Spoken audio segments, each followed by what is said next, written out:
मेरी माँ रोज़ रात को अपने कमरे से तेल लाकर भाभी की नाभि पर लगा देती थीं और कहती थीं, इससे तुम जल्दी गर्भवती हो जाओगी। लेकिन यह बात भैया को मत बताना, नहीं तो वह तुम्हें तलाक दे देगा। कुछ दिनों बाद भाभी सच में पेट से हो गईं।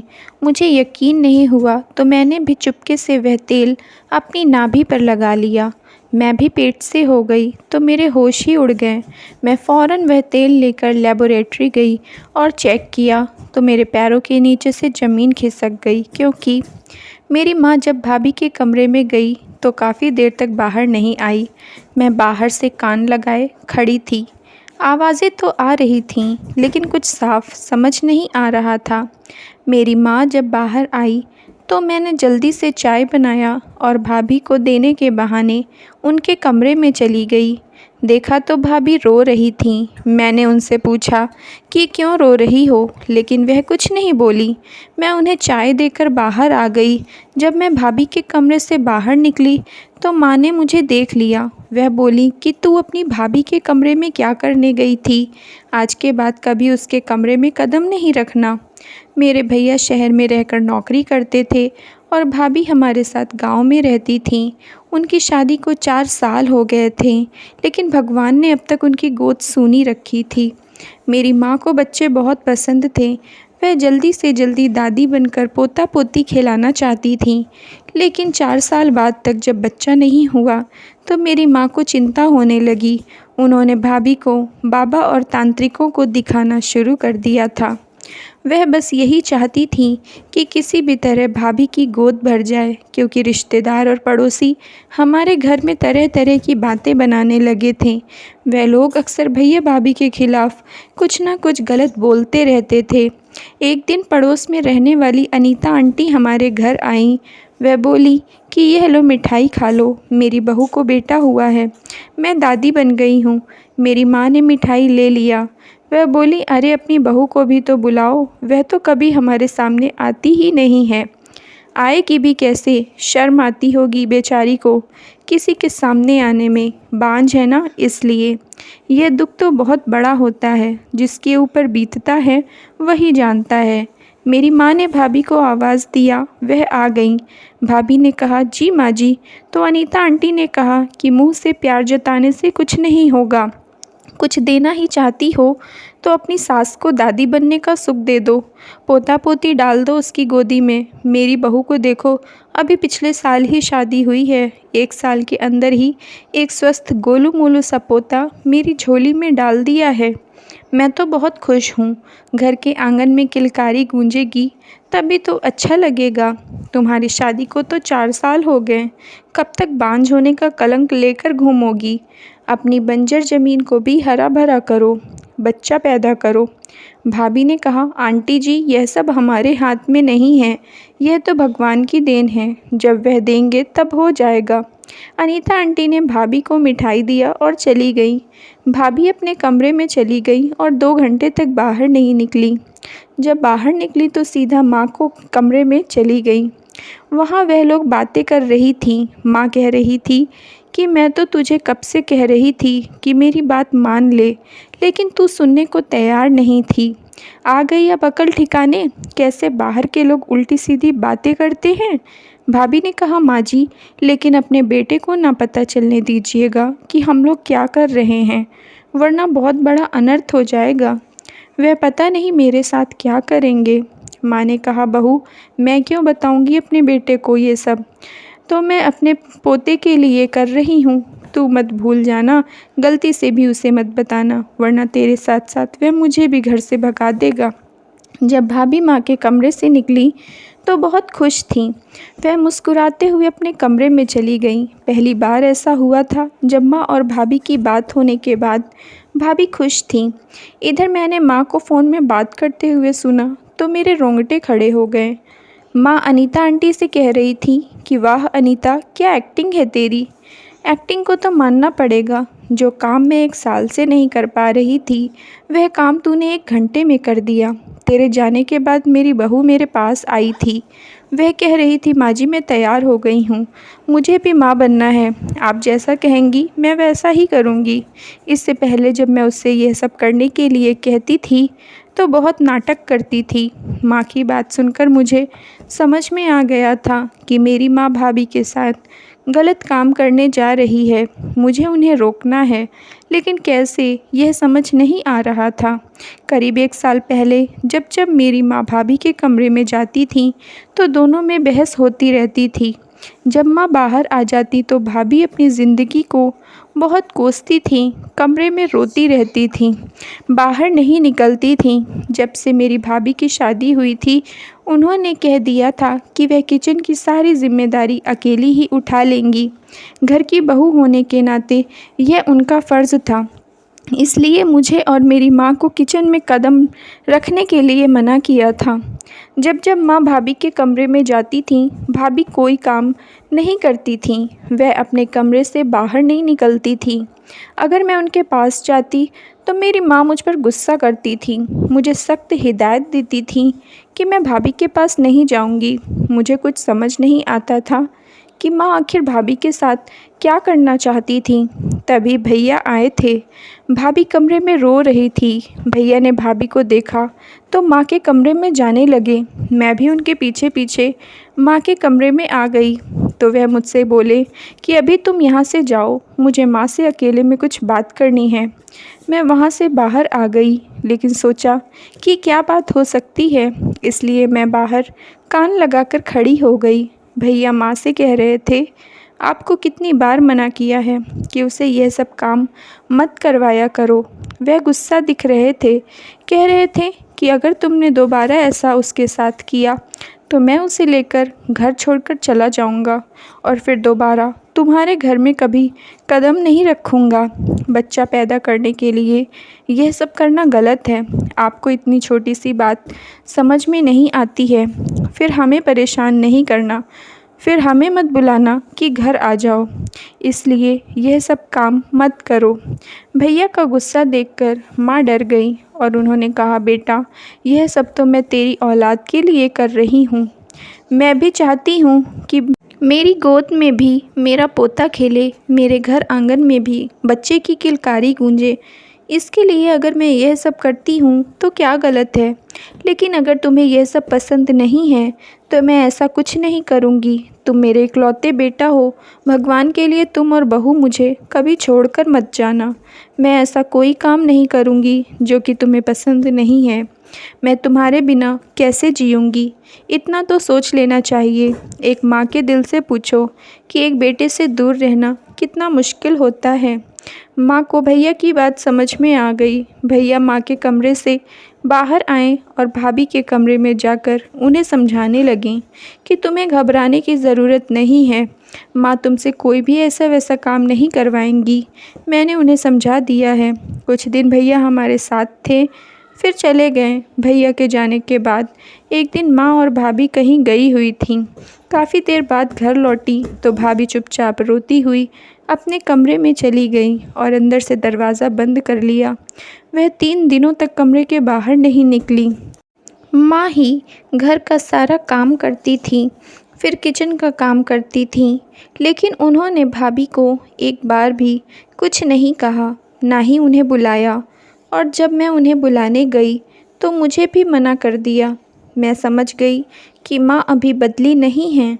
उन्होंने भैया के सामने झूठ कहा था कि वह भाभी के साथ कुछ नहीं करेंगी।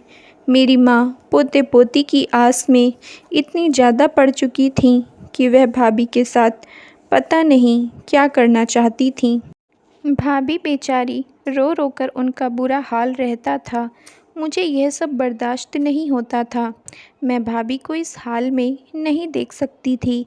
मैं मन ही मन सोचती थी कि किसी तरह माँ को यह सब करने से रोक दूँ। 3 दिन बाद जब भाभी कमरे से बाहर निकली, वह किचन में काम कर रही थीं। तभी मैं वहाँ पर पानी लेने के बहाने पहुँच गई। भाभी से पूछा कि आप 3 दिन पहले माँ के साथ कहाँ गई थीं?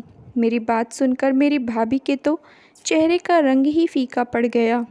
वह बहुत घबरा गई। मेरे सवाल सुनकर वह वहाँ से भाग गई। मैं चाहती थी कि अगर भाभी मुझे कुछ बताएंगी तभी तो मैं उनकी मदद कर सकती हूँ।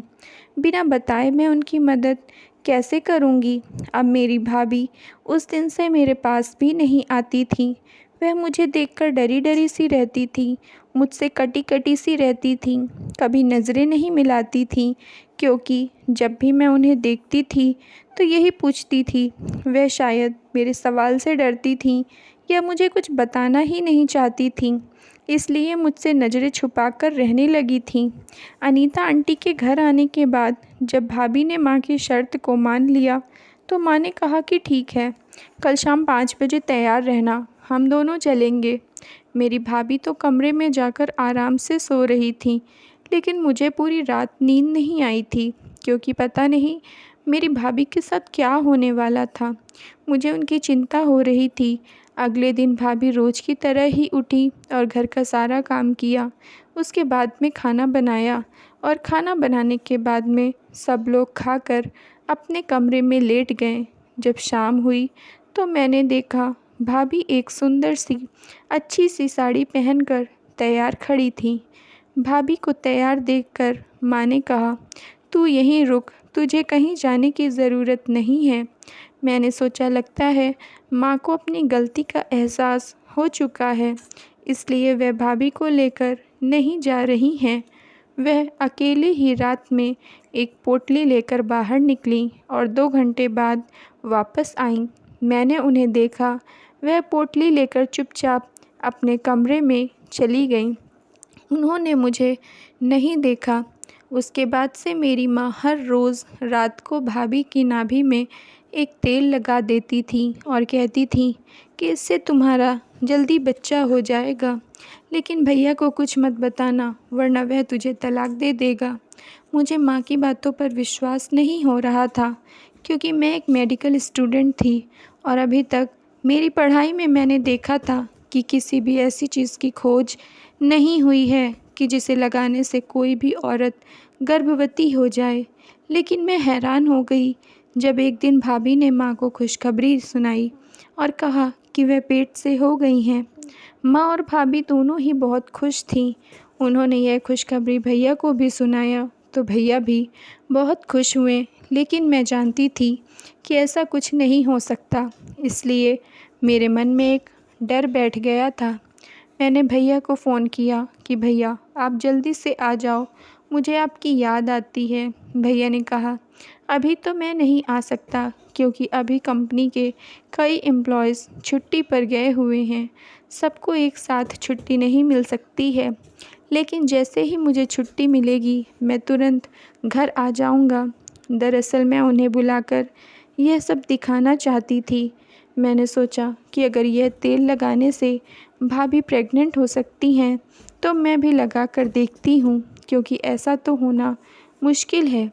मैं एक दिन चुपचाप माँ के कमरे में गई और वह तेल दुपट्टे में छुपाकर अपने कमरे में ले आई। जब रात हुई तो मैं अपनी नाभि में वह तेल लगा लिया और सुबह उठकर मेरे होश ही उड़ गए, क्योंकि मैं गर्भवती हो गई थी। इससे मेरे हाथ पैर कांपने लगे, क्योंकि मैं अभी कुंवारी हूँ। मैं डर गई। मैंने किसी को यह बात नहीं बताया और चुपचाप वह तेल लेकर अपने कॉलेज आ गई।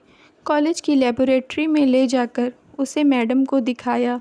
मैडम ने उसके 4-5 टेस्ट किया तो पता चला वह सरगम का तेल है। एक मामूली से तेल से भला कैसे कोई औरत गर्भवती हो सकती है, यह मेरी समझ के बाहर था।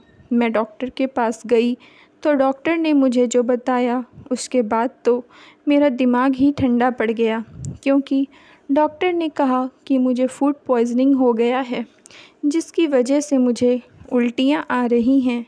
मैंने घर में आकर माँ को वह तेल दिखाया और उसके बारे में पूछा। मैंने कहा, माँ यह तेल आप कहाँ से लाई हैं, किसने दिया है? माँ ने मुझसे कहा कि तुझे यह सब जानने की ज़रूरत नहीं है, और यह तेल मैं भाभी के लिए लाई थी, तूने क्यों ले लिया? मैंने कहा, माँ यह सरगम का तेल है, इस साधारण तेल से भाभी गर्भवती कैसे हो सकती हैं? भाभी को गलतफहमी हो गई है। जो उन्हें उल्टियाँ आ रही हैं वह किसी गर्भ के कारण नहीं, बल्कि फूड पॉइजनिंग के कारण हो रही थी, जिसे उन्होंने गर्भ समझ लिया। मैंने उन्हें पूरी बात बताया कि रात में मैंने अपनी नाभि में यह तेल लगा लिया था। सुबह मुझे उल्टियाँ आ रही थीं, इसलिए मैं यह तेल लेकर अपने लेबोरेटरी में जाकर चेक करने लगी तो पता चला कि यह साधारण सरगम का तेल है। माँ ने देखा तो उन्हें समझ आ गया कि अरे हाँ, यह तो सरगम का तेल है। मुझे इस बाबा ने बेवकूफ़ बनाया है। इस सस्ते तेल के बदले उसने मुझसे 3 तोला सोना और 50,000 रुपये लिए हैं। मैंने उसे खुशी खुशी दे दिए थे, क्योंकि मैंने सोचा कि इससे मेरी बहू गर्भवती हो जाएगी। मुझे क्या पता था कि वह बाबा ढोंगी बाबा है और लोगों को ठग रहा है। मैंने उनसे बाबा का पता पूछा और पुलिस में कंप्लेंट किया। पता चला कि उस बाबा के खिलाफ़ पहले से ही काफ़ी कंप्लेंट दर्ज हैं, लेकिन उसके ठिकाने का पता नहीं लग पा रहा था, इसलिए अभी तक पुलिस उसे गिरफ़्तार नहीं कर पाई है। वह बाबा अपने ठिकाने बदलता रहता है। माँ ने उसका ठिकाना बताया तो पुलिस ने जाकर उसे रंगे हाथों पकड़ लिया। इतना कुछ हो गया था, हम सबकी हिम्मत नहीं हो रही थी कि यह सब भैया को कौन बताएगा, कैसे बताएगा। मैंने भैया को फ़ोन करके सारी बात बताई और उनसे माफ़ी भी मांगा। भैया ने कहा कि माँ, मैंने पहले ही मना किया था कि इन सब मामलों में मत फंसना, लेकिन आपने मेरी बात ध्यान से नहीं सुना था, इसीलिए यह सब हुआ। खैर, अब जो हो गया सो हो गया, लेकिन अब ध्यान रखना, ऐसा कुछ नहीं होना चाहिए। भगवान की जब इच्छा होगी तो वह हमें बच्चा देंगे। कुछ दिनों बाद भैया घर आए। वह हमारे साथ 10 दिनों तक रहे और अगले महीने ही भाभी ने खुशखबरी सुना दिया कि वह पेट से हैं, और इस बार यह बात सच थी कि भाभी गर्भवती हैं। हम सब खुश हो गए। हमारे घर में भी किलकारियाँ गूंजेंगी, बच्चे खेलेंगे तो बहुत अच्छा लगेगा। हमें कभी भी किसी अंधविश्वास में नहीं पड़ना चाहिए। स्टोरी अच्छी लगे तो लाइक और सब्सक्राइब